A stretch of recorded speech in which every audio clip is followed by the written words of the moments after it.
Hi everyone, welcome back to my garden. I am so excited today about getting out there in the garden, planting. I have been planting pots, it seems like for the last month, and I wanted to share this experience with you guys. I have several new additions to my garden, and it's just time to get out there and pot all those extra little plants that grew in your garden over the winter, that to divide them and to repot them into bigger pots or just refresh the soil. Here I'm showing you some Sansevieria additions that I purchased, some golden flame and a little bird's nest here, and this other little beautiful, I already had this other Sansevieria. And basically I'm gonna be doing a ton of unboxing and planting of Sansevierias because I've decided to bring them indoors, make a collection of Sansevierias inside my house, and hopefully share that with you guys. All right, here I am with my favorite, one of my loves, and this is just a regular bird's nest Sansevieria. And I love the bird's nest because it is compact. It doesn't grow as long as a trifascata, which is the long mother-in-law's tongue one. And I've had that one before in my garden, but it it kind of flops down, and yeah, as you see here, they get a little bit of damage. Here I'm cleaning up. I have 3 huge pots of this type of Sansevieria, and I am really inspecting them, separating them, and just basically potting them because we went through some very rainy weeks in December. And so, yeah, these are susceptible to rot and to a little bit of fungal scarring on the leaves if they get too wet. And that's exactly what happens. So I'm going to be just potting them in fresh soil. Here you see me mixing some of the soil from my garden, which is more sandy, with my regular potting soil, which is an organic potting soil, just regular for raised beds or pots. And yeah, I like to mix that. And this one's going to be outside, so pretty much I didn't really put any top dressing or anything. Maybe I'll put more rocks on top later on, but for now, I just want to pot it, make it look beautiful, and just enjoy it. Here I take an opportunity to inspect and clean with a brush, and it's very important to keep those centers clean so that there's no infection and the leaves can come out beautifully from the center of the plant. So just keep that in mind. I am taking some of the leaves because I'll be experimenting and doing some propagating in water. So here's this beautiful variegated aloe, and I purchased this last year, and I thought I was going to lose it for a while there, but then I put it in my plant hospital, and it just bounced back. It does have a little bit of damage, and it's a little bit dirty, so here I'm cleaning in between.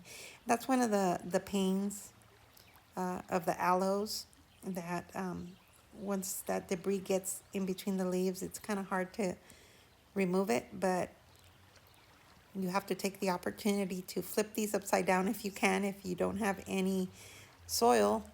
And as you can see, the root is not big. It's very little for these aloes. So really all the moisture is in the leaves because they have fat leaves. But isn't that gorgeous? It's just gorgeous. I'm going to try to propagate from the leaves that I took off of this one, but I don't know, it's kind of tough because it's so, it's got that gel inside, so not like the Sansevieria, which I think is less susceptible to rot if I put it in water, but I'm going to try in dirt, I'm going to try in water and see what happens. So here I am, just, yeah, I just foraged through my garden, recruit pots, regroup plants, and I should be washing these pots. Yeah, a lot of people wash them and sanitize them, and by all means do that, but I don't. Um, I mean, unless the plant was sick, and I see that there's some type of a disease or pest or anything in the pot, I'll just repot it like that. And yeah, just reconstitute the soil. The soil is expensive right now, so if they're for outside, this is what I'll do. If it's for inside, I will use fresh soil from a bag. I don't want any pests inside the house. And better safe than sorry, so I do inspect the soil and make sure that there's no pests in there. But yeah, here you can see those damaged leaves there, but the good thing is that the rosette is intact, and pretty soon those leaves are going to be falling off, or I'm going to be taking them off. And she still looks so beautiful. Gorgeous, gorgeous color.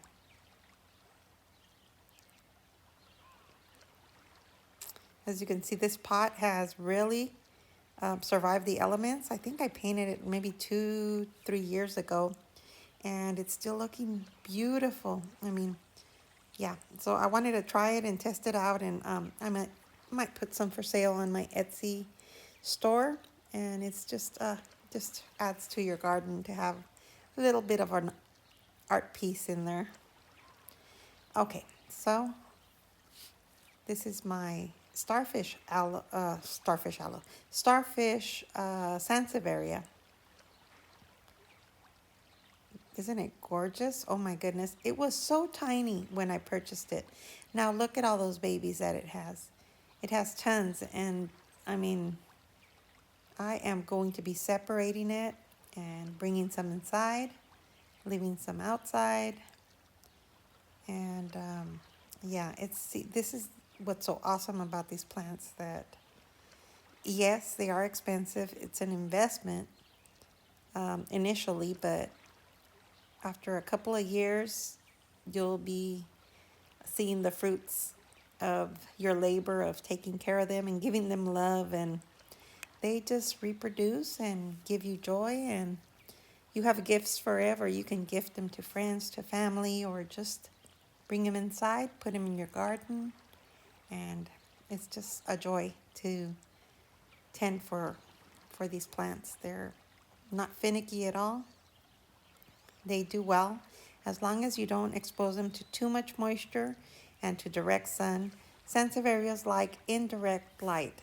Morning sun is okay, but if it gets too hot, they will burn, they will get sad, they will have issues. But under a porch or just a north side yard where they're covered from the hot sun, you'll do great. Here you see me just kind of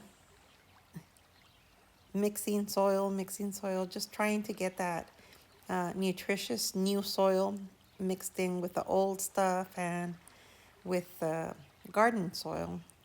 And again, these like kind of more sandy soil, but they'll do great in any soil, really.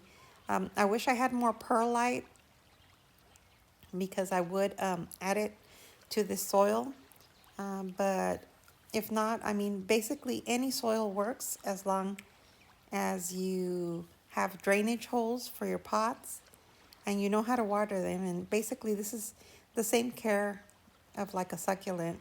You would water it thoroughly until the water comes out through the bottom, and then let it go, ignore it. Use a moisture meter if you have one, and let it dry out completely, and then do the same thing again. Just drench it. You don't want to keep it constantly wet, super soaked. It's okay if it dries out slowly, but as long as you're not adding to that moisture and not letting the roots dry, yeah, you'll be okay if you just let it dry out, basically. Okay, here I am putting this beautiful Starfish Sansevieria in here. And from the cylindrica type plants that the Sansevieria has, I think this is one of my favorites. This one, and there's another one. I don't really like the one with the spears just up. Um, I don't know. I I don't know. I want them to have a little bit more interest. I want them to be slanted or curved. And there's several new ones, and one that I'm keeping an eye on that it's just like spiky, but it's got a little bit of a curve to it, and I kind of like that one. And here's this one. I mean, I had like 5 of these spears, and 2 of them, I don't even know what I did with them. I think I gave a couple away, or I just lost them. I don't remember. But as you can see, they have a baby there. And that's going to be interesting to see how that baby develops. I've never seen these tiny, so I always see them about this size. So that's going to be cool.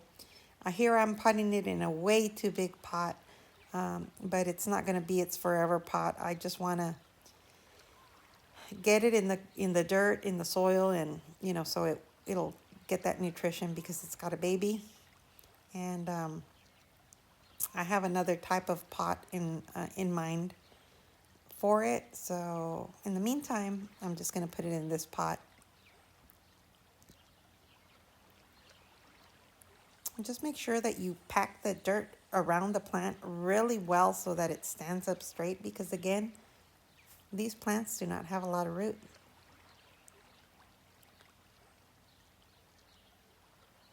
See all that scarring at the bottom? I mean, this one pretty much has been neglected. It's been on the other side of my garden under the porch. But even with neglect, it's survived, and I'm going to baby it from now on because I'm into sansevierias now. I mean, I really think they're a great companion to succulents and cacti. So it's one that I really love, and it's an awesome one to bring in the home. So I'm looking forward to that. And what I'm going to be doing, I bought 2 of these golden flame sansevierias. And again, here I'm potting them, both of them in this pot, but I'm going to be separating them because I'm going to be buying some smaller pots. And I'm going to leave one outside and take one inside and kind of just see how they perform. I want to see which one thrives more. It'll give me a good kind of like a measure of what they like and how to get them to really thrive. So, but look how beautiful the color is. It's just a gorgeous, gorgeous plant. That again is the golden flame sansevieria. And this is another little bird's nest, beautiful little plant that I purchased, Sansevieria, and it's got a baby going there, but I'm not going to remove it because it's a small enough plant. But look at how root bound it is. It's pretty root bound there.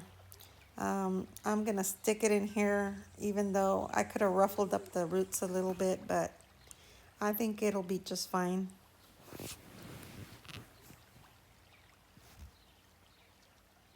And here I am just kind of like brushing it because it's when you're potting these plants, you have to be very careful to kind of lift the little leaf or what can you call them? Leaf? Yeah, the leaf. Just lift it. Make sure the dirt doesn't get in there because, yeah, again, it can cause rot if it's got too much moisture in between the plants and all that. And here is kind of just a looky at what it looks like. This is not the permanent display. This is a temporary display of how probably this stuff is gonna look. I will be painting a lot of the pots, kind of just giving everything a uniformity. I did buy that purple beauty back there, and I will be planting that in the ground. My cameronias are doing great. They were in the hospital and they're out and they're gorgeous. Here we have a bunch of others. The copper spoon, the cuttings are doing great. The mama, not so great. Here are the mamas of that bird's nest Sansevieria that I was showing you. And isn't it gorgeous? Oh, they're so gorgeous. There's still another one in the back. And here's Agatha helping me out here with the Calidope Aloe. This one's gorgeous. It just bushes out and it's compact. Again, look at that gorgeous color. And this one, I'm very pleased that finally I got this one to work. It's looking gorgeous. The Ioniums are so happy. The Aloes are so happy, but I don't know if you can see. I'm glad these were under the eave, but this Burbifolia, look at how gorgeous. But if you can take a closer look at some of them, I had a lot of plants that were damaged by the hail. And thank goodness that a lot of these little ones, fleshy ones, were protected, because if not, they would be really damaged. But here you're looking at my garden, and I'll be cleaning that out, removing the leaves, kind of refreshing the rock, adding the baby coral aloes that I have in the bird bath in here. There's a lot of work to do, and I'll also be doing a bunch of unboxings because I have beautiful sansevierias that I've purchased and I want to share with you guys. Oh, look at that crest. Gorgeous, gorgeous. But yeah, get out there in the garden, enjoy. Again, thank you so much for watching. Thank you for subscribing. Welcome to all the new subscribers. Take care of yourselves, and I will talk to you guys later.